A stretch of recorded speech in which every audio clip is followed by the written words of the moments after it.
What's up everyone, I'm ImSidVicious and today I want to give you guys an update on the build and also provide a guide on progression so you can get to the end game and start blasting.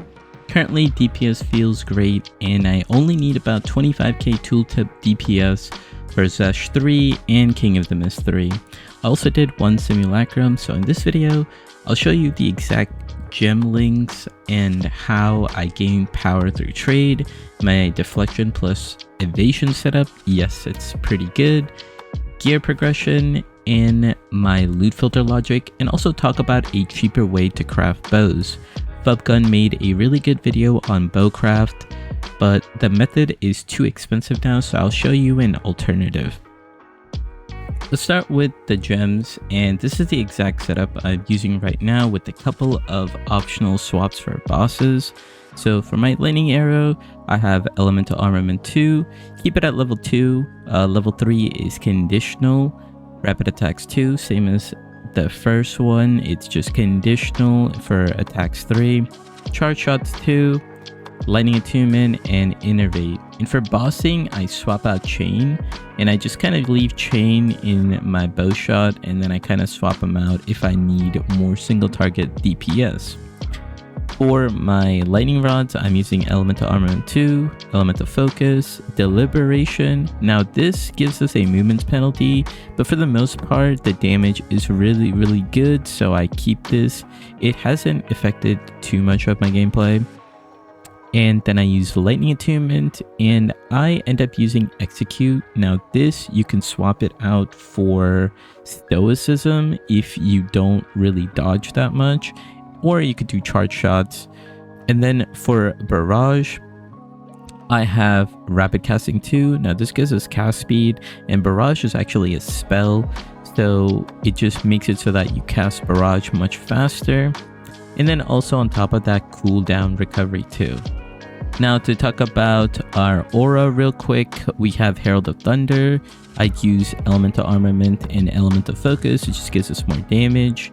And then on top of that, I use blind 2 and maim to support it, because it just gives me a little bit of mitigation by just blinding enemies and maiming enemies. And then we have tornado shot, which we use overabundance 2, prolonged duration, for more duration, and overabundance to have another tornado. Then magnified area, this just gives us a larger tornado for more hitbox, and then durability, so you could hit the tornadoes multiple times. Voltaic mark, now I don't use this skill as much. It is still pretty good, but I end up not using it that much. Everything pretty much gets cleared with just a lightning arrow and a lightning rod if I need to. But if you do want to use voltaic mark, you can use elemental armament, magnified area. It has a small AoE, so with the magnified area it's pretty good for clear.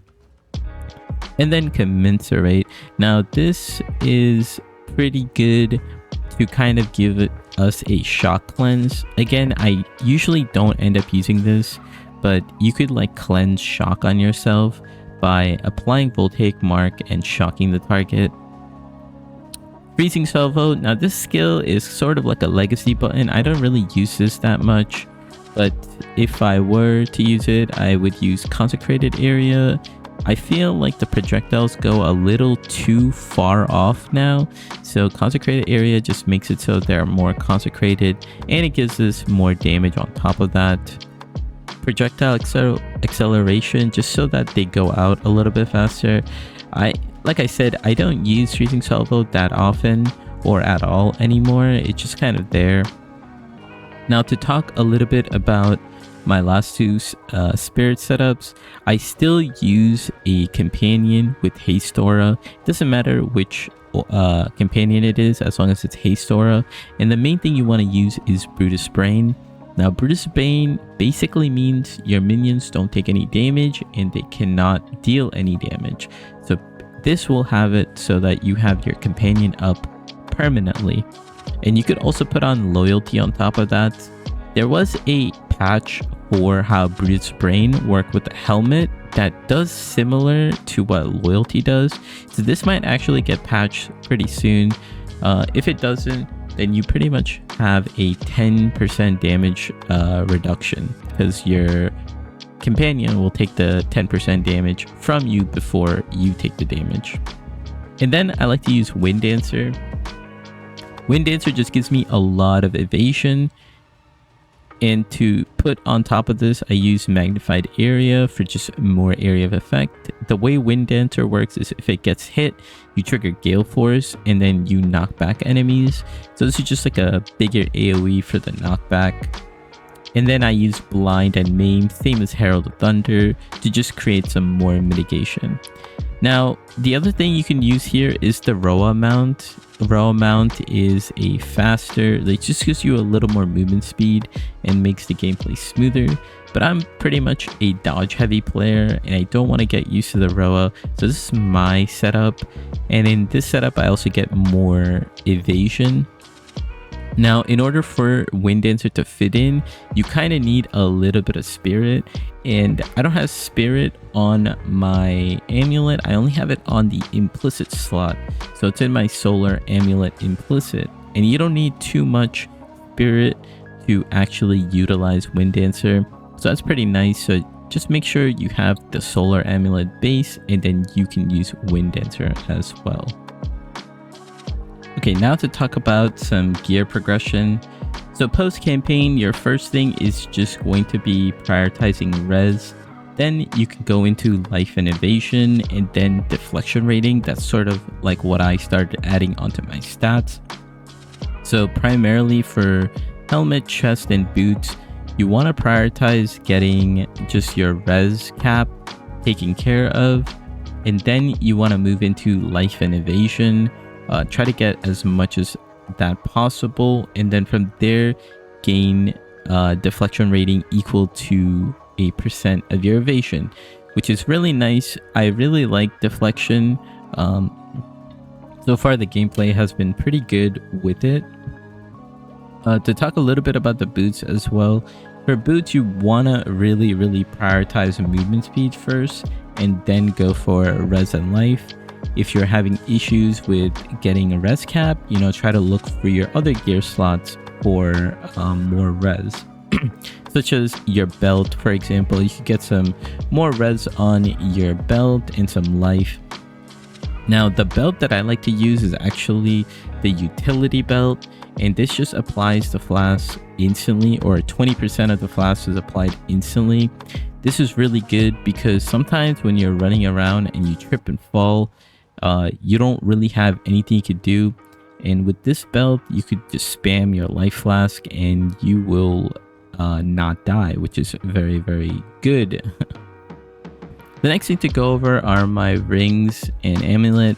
For rings, I like to get flat damage on them and then go for life and res. Also, a good stat to pick up is some increased mana regeneration.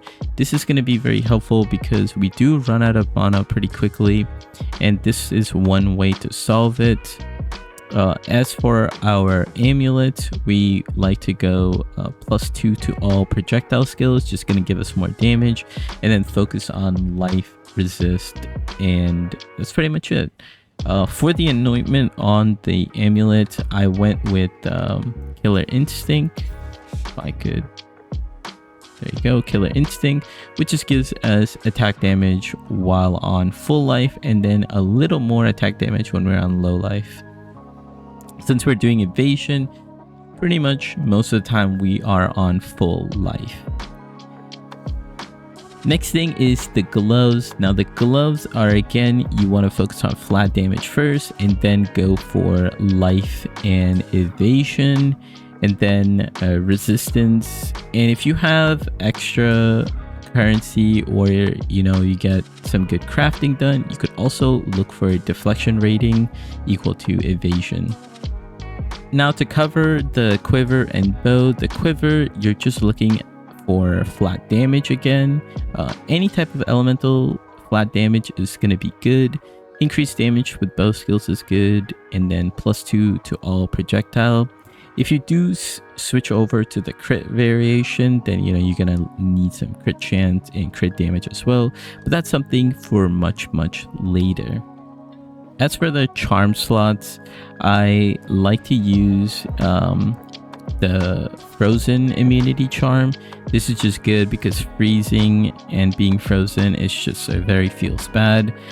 For this one, I just got this random unique one. I've been just using it, but mainly it's for bleeding. Bleeding is very annoying, so this takes care of that. And the other annoying one is ignite. These are what I use for my charm setup. Next thing I want to talk about is my loot filter. And as you can see, I have a bunch of different bases that I've been collecting. And this is what I done after I finished the campaign. Now, since you have access to trade, I'll talk a little bit about trade in a little bit. But, you know, you could just go around with the loot filter and collect these bases, and then what you could do is you could use your currencies such as the transmutation orbs and augmentation to just kind of slam a couple items as you see fit. You'll get a ton of these, like I have a bunch of greater, I have a bunch of perfect as well, and you could just go in, look for, let's say you want to craft on this quiver, boom and boom, and here we actually got tier 2 lightning. So this bow or this quiver is a pretty decent quiver, especially if you get this early on, and then you can just go about just regaling it. We got even more flat, we got tier 4 flat, so I would consider maybe just exalting this as well to see what we get. And honestly, actually, this quiver came out really good. It's got prod speed, it's got crit chance and crit damage, and it's on a crit base. So this is actually a pretty good quiver that we ended up crafting ourselves. Let's take a look. Yeah, so this is worth, you know, maybe 40 exhausts at the cheap end. That's pretty much it for like the loot filter logic. You're just gonna get a lot of bases, and you can just go slam these transmutation orbs and augmentation and make good items for yourself. Pretty much everything I have here, I just used the loot filter to pick up and then slam. Some of these bases aren't the best bases, but I just wanted to pick up just evasion gear as much as possible, whatever quiver I can for the early on, and just slam things onto them. Later on, I will have a endgame filter that only looks for the best bases. I'll be working on that pretty soon. I want to talk about trade a little bit, right? Because most of the people are playing in Trade League, and I still have my trade filter. I'll probably leave another link in the bio just for you to copy it. This is a better trading Chrome extension. I think you can get this on other web browsers as well, but it's a very nice extension. It allows you to just store these different trading searches, so then you can later look it up yourselves. So I'm not going to go into it too much, but all I want to talk about here is you can gain a lot of power through trading. Just make sure, you know, you have your required levels and your filter set, so then that way you don't get anything that you can't use. So for example, you know, you might be at the end of the campaign and you probably have like a twin bow still, and if you want to get like a better twin bow, you know, just click on this twin bow and then go to this DPS filter, and you will see you can get a 250 DPS twin bow, which requires only level 54 for 1x. So right now I have it filtered by 1x. You know, you could change it to like 5 or whatever and get a little bit better and whatnot. And for my experience, you know, like I didn't have these good of bows as I was leveling. I think I was at red maps, or I should say I was at like tier 14, tier 15 waystones with about like 220 DPS on my bow. I didn't even have this good of a bow. And then, you know, you can slowly upgrade this. So I have twin bow here, then you could go to like Gemini bow, and then make sure the level is changed. So then you can search for a good Gemini bow, and you'll see you'll get even much better bows here for super cheap. Also, you know, you could just use the instant buyout, so then that way, you know, like 331, this is like really good. That guy was a price fixer earlier on that trade. And then same, you can go through all of these different options and see what you can get. So I have another one that I just added, cheap bow, which just gets rid of most of the filters, and then you can just look for the DPS itself. But that's pretty much it for the trade. You could just quickly use these and get a lot of power really quickly for really cheap. In this league right now, everybody's crafting, and whatever they failed at crafting, you know, they kind of sell it for cheap. And you should be crafting, and if you don't want to, you could just simply trade. I want to talk about my passive tree next, and the way I built my character, I built around evasion and deflection. As you can see, I haven't even fully gotten all my ascendancy points. I pretty much got these by just going through the trials, but then I didn't really want to spend time trying to get the fourth one. You know, I'll do that at some point, but the fourth point we are going to get is Windward. This is just going to give us less damage taken, which is really good. I actually haven't needed this all the way up to Zesh 3, King of the Mist 3. You know, I even tanked a couple of hits with deflection. It's pretty good, honestly, and this is kind of like what my tree looks like. It's pretty standard Deadeye, where you pick up some damage nodes, some movement speed, and the main thing here is we're picking up a lot of the companion nodes. There's some over here, but I only opted for these, and it's because of Inspiring Ally, which gives increases and reductions to companion damage also apply to you. So all these nodes were also buffed, and that just gives us a lot of % damage for our character. And since we talked about the gem setup, our companion is up permanently, so this just up permanently as well. Now, and then I just went and picked up a lot of deflection nodes, or evasion as deflection, or gain deflection rating based on your evasion rating. And over here there's some lucky hits, which is really good. And same thing over here, lightning rod hits can be lucky. Now lucky is really nice because a lot of our damage is lightning damage, and lightning damage has like high roll ranges, so having the damage rolled twice is what like lucky does. Lucky rolls damages twice. It just gives us a higher chance of doing a lot more damage. Now, the one thing you can do is you can get Rockiata's flow. Now, Rockiata's is fairly expensive right now. If we take a look at Rockiata's, it's going for 19 divines. Very expensive, but if you get Rockiata's, you can get rid of all these penetration nodes that are along the tree. And I don't have it spec'd over here, but you could get rid of all these penetration nodes and you'll just get a lot more damage. But if you don't have Rockiata's, you still need penetration for bosses. If you want more penetration, you could pick up some nodes over here. There's also a jewel slot here that you can pick up. And to talk about jewels, you could just put whatever you want, like attack damage, attack speed with bows, etc. I just put whatever I found so far. Now, I do have Heart of the Well. You don't really need this. The main thing I wanted with this Heart of the Well is to recover 2% of maximum mana on kill. You can get this on any regular jewel as well, but I ended up finding this one, and it gives me skill speed, which is really nice, and then evasion rating from my body armor, which gives me a lot of evasion. So you could aim for something like that. Not really sure how expensive these are.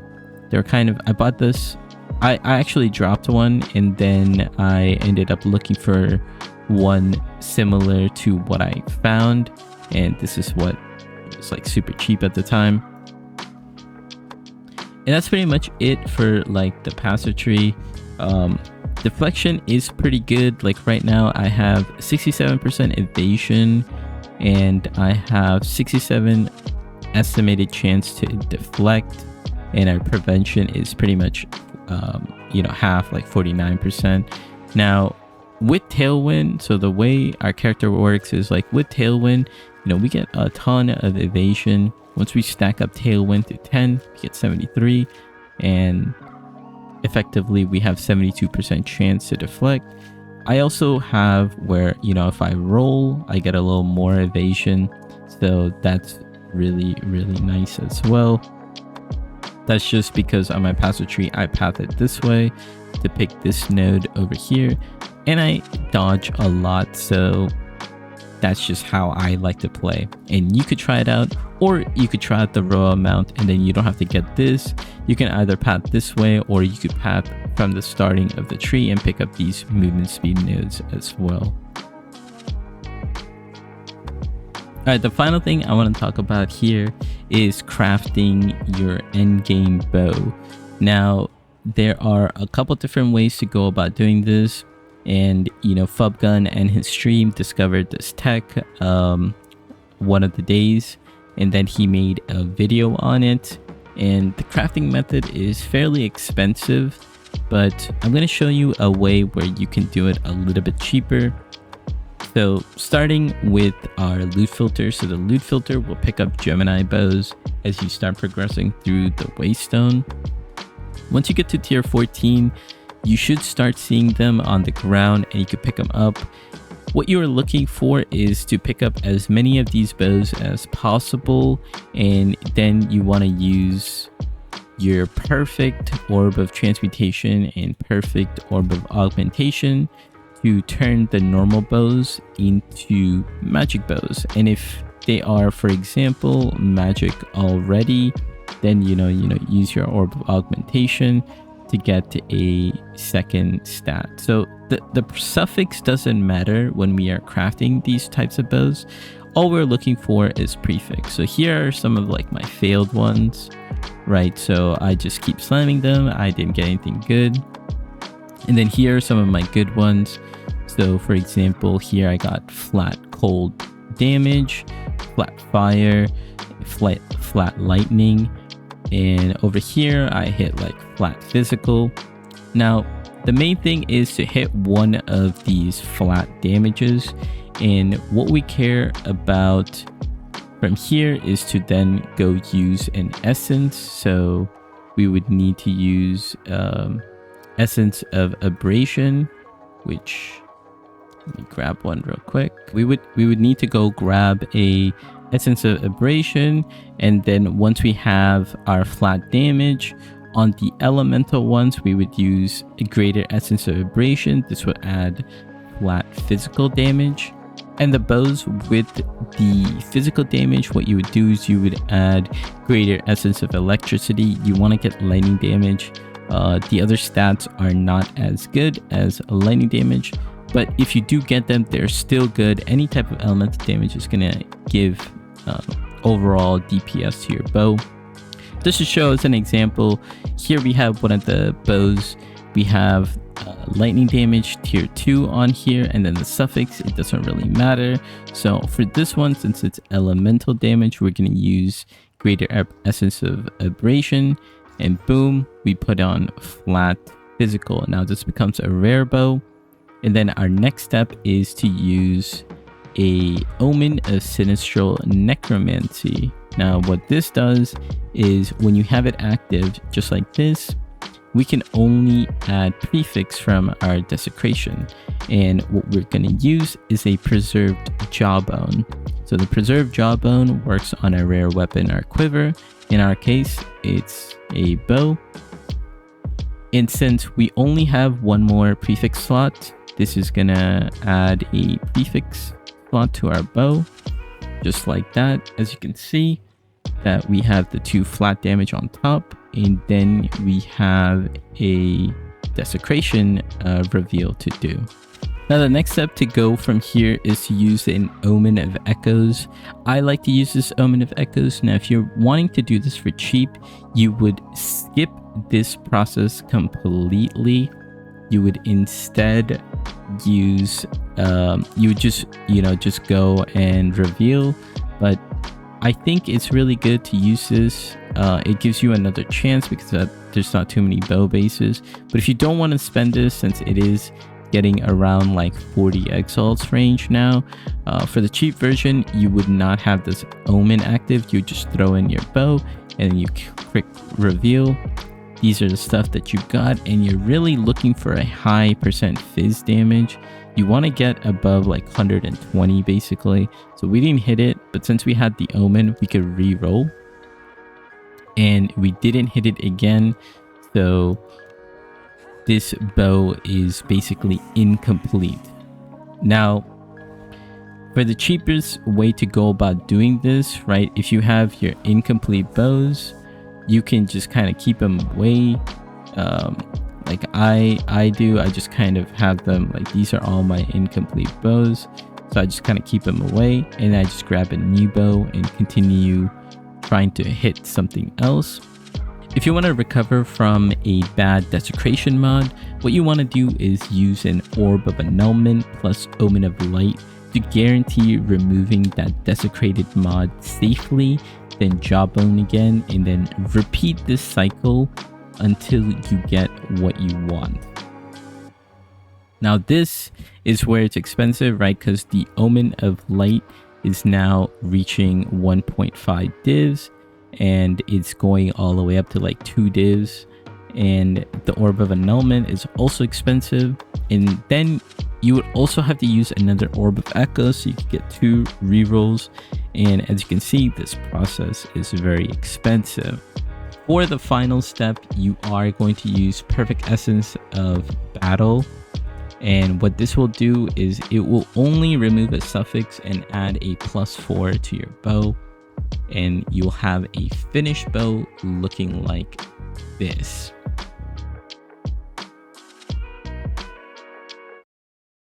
And that wraps up the video. Let me know how your progression is going. If you have any questions, leave them in the comment below. Feel free to subscribe and like the video if you found this helpful. I am going to continue blasting, and I will work on a currency guide for the next video. So until then, I'm ImSidVicious, and I will see you next time. Peace.